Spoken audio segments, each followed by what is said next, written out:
Marinette stared at the rabbit on the table. Where did it come from? She placed one foot after the other, walking slowly on the balls of her feet. Marinette had no idea how a bunny got on top of the balcony, but its fluffy white fur was extremely tempting, and she simply had to touch it. The rabbit seemed to be tame, as it was wearing a pink ribbon around its neck. Perhaps it was one of the neighbors?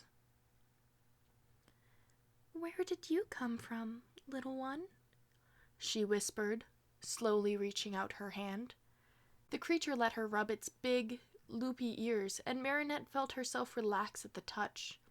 Its fur was even softer than she had imagined. She carefully picked it up and felt it quiver in her arms. Was it hungry?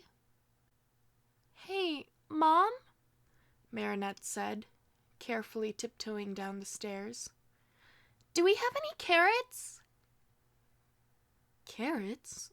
Why do you need them? Are you hungry? Would you like a snack?"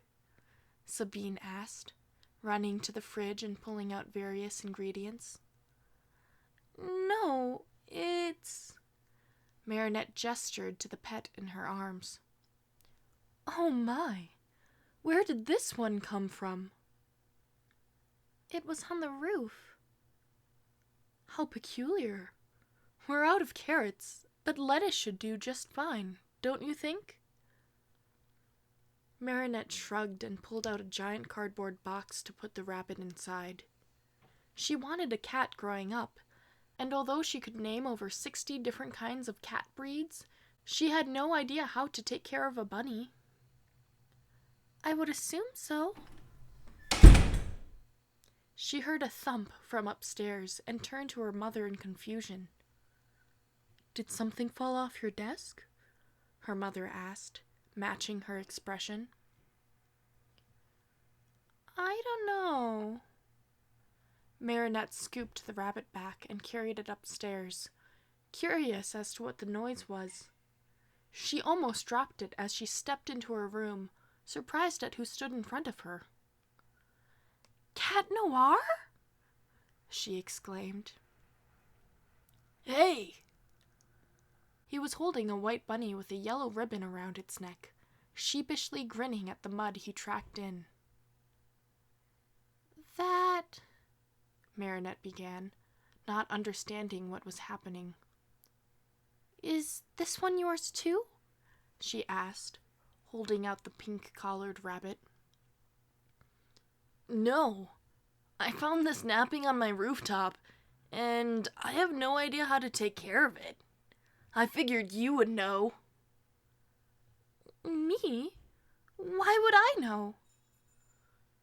"You have a nurturing personality?" "What is that supposed to mean?"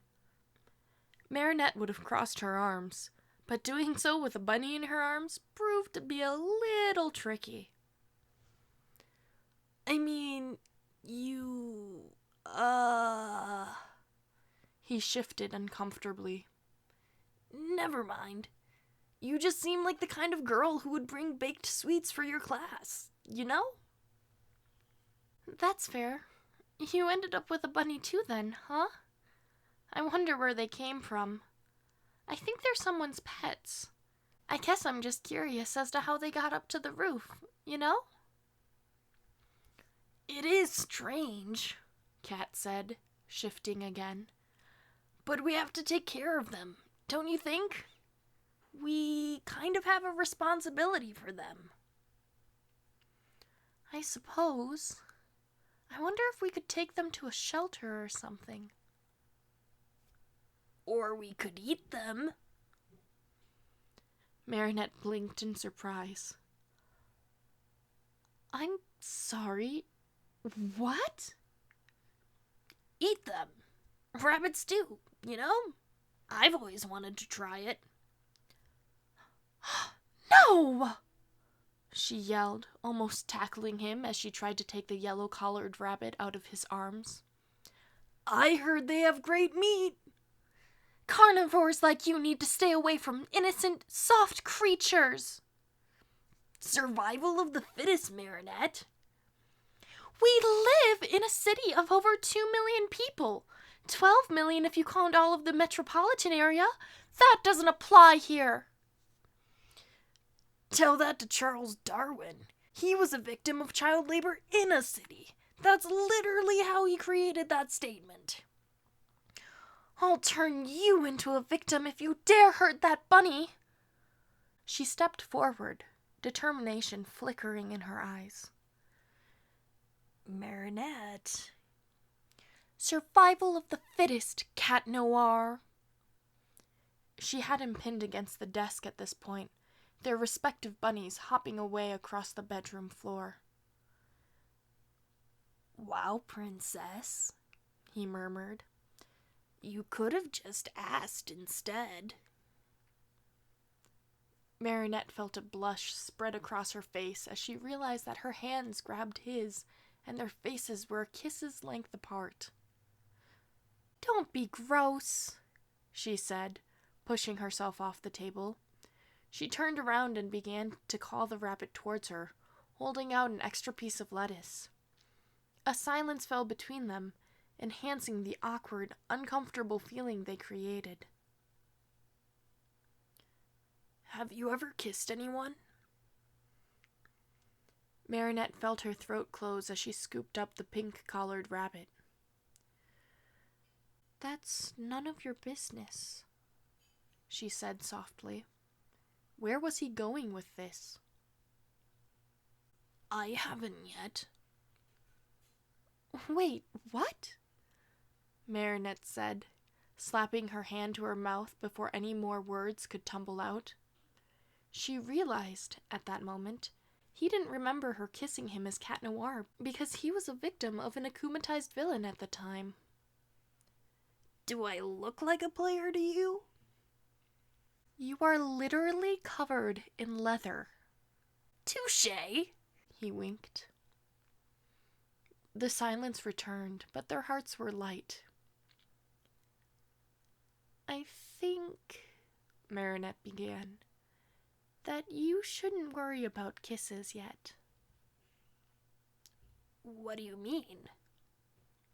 I have lots of friends who are dying to get kissed, just to see what it feels like. But I don't agree with that. Kissing someone you don't have feelings for is just pressing skin together. I'm not following. From what little I know about kissing, it's more about validation than anything else. I mean, it can feel nice too, but it's more about validation. You're talking like it's a personal opinion. You never know. I don't kiss and tell, after all. Oh, really? He said, picking up his yellow-collared rabbit. Marinette blinked in surprise as his demeanor changed, unsure of what was going through his head. Wouldn't you like to know? She said, her voice fading into a whisper as he cupped his hand around her face to point it towards his. Was this happening? Was Cat about to kiss her? Marinette closed her eyes and held her breath as she scrunched her face, as though she expected a water balloon or a gust of wind to hit her instead. She felt a soft, somewhat wet texture on her face. It almost seemed as though it were twitching. She peeked open her eyes and saw the bunny Cat Noir was holding pressed to her face as he tried to contain his laughter. You... rude! She exclaimed, pushing him away with one hand and clutching her own bunny tighter to her chest with the other. He bent over laughing and his rabbit leaped to the ground, startled and not wanting to deal with the physical ups and downs of it all. Worth it, he said, laughing so hard he had to wipe tears from his eyes. Anyway, I should go find where this little guy belongs, huh? You're leaving? Just like that? Sorry, princess, but don't you worry. You've got your trusty animal sidekick now. Wait, what? You're not a princess until you have one, he winked, climbing the stairs to the patio. I'll let you know what I find out about these bunnies, okay? Okay, she said. He was gone before she could say goodbye, and Marinette could still feel her cheeks burning from the pseudo-kiss moments before. You dumb cat. She softly kissed the bunny in her arms on its head and made her way downstairs. What was it, honey? Her mother asked.